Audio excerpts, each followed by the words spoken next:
try and get up every morning, day after day, and work for a living. Let's see him try that. Then we'll see who's the real tough guy. The working man is the tough guy. With me, Joe Wilson, a wealth management advisor with a big money management house. More money, yo money, Joe money. I get an opportunity to help people turn their money into memories. We're happy to get the kind of money that jingles, but we'd rather get the kind that folds. Not your grandpa's financial show. This is your money guy, Joe Wilson, on Progressive Voices Network. What's going on, my money mavens and moolah misfits? It's me, your money guy, Joe Wilson of the Joe Knows Money Show, reporting live on Progressive Voices Network, delivering you 4 minutes of money news you can use. Trending this week in money news, new cars are too expensive for the typical family. A study finds that the average price of a brand new car or light truck in 2016 is $34,000. That leads me to my next story. 7 tips for saving money on your next car purchase. Tip number 1, bargain over the internet. Negotiate price and financing via the computer. Most internet department salespeople are salaried and get extra bonuses based upon volume rather than a commission based upon sales price. That means that they have the incentive to cut you the best price to move cars. Tip number 2, pit dealer against dealer. Once you determine which make and model you want, contact a handful of dealers via internet and tell them what you want and when you want to buy it.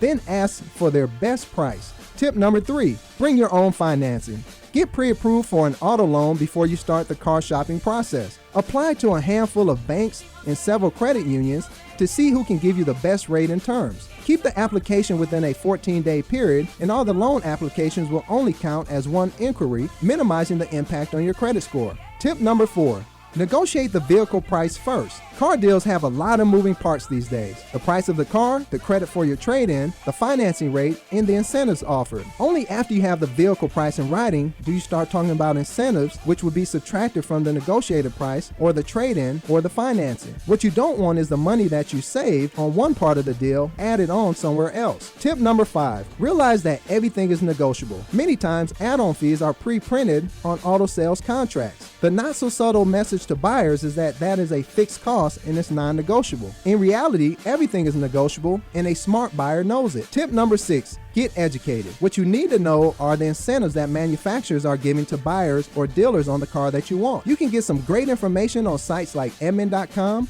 ConsumerReports.org, KBB.com, NADAguides.com, CarBuyingTips.com, and JDPower.com. Because safety is important as a way to save money on insurance, check out the crash test or other safety factors at LLHS.org and Safecar.gov. Tip number 7, time the market. One more way to save, buy at the end of the model year. August through October is usually a really good time to buy if you want to get the current year at a discount. If that doesn't suit your schedule, you sometimes can get a better deal by buying at the end of the month if the sales staff is trying to make a sales quota. And now it's time for Joe's Money Trap of the Day. Most dealers will try to sell an extended warranty, but this often isn't worth the extra money. Sure, you don't want to pay for repairs, but you will pay dearly for the warranty. If you must have a warranty, then compare dealer pricing with the comparable warranties offered elsewhere, comparing apples to apples to get the best deal. Now it's time for Joe's Money Grab of the Day. Costco is becoming one of the best places to buy a car from. Costco has one major perk that traditional car dealers lack: fixed pricing. That means customers can skip the bargaining and upselling that is expected at a traditional auto dealer and get a better price. And now it's time for Joe's Quote of the Day. Before you try to keep up with the Joneses, be sure that they're not trying to keep up with you. That's a quote by Irma Bombeck. You are listening to the Joe Knows Money Show on Progressive Voices Network. Follow us on Facebook at facebook.com/Joe Knows Money and on Twitter at Joe Knows Money.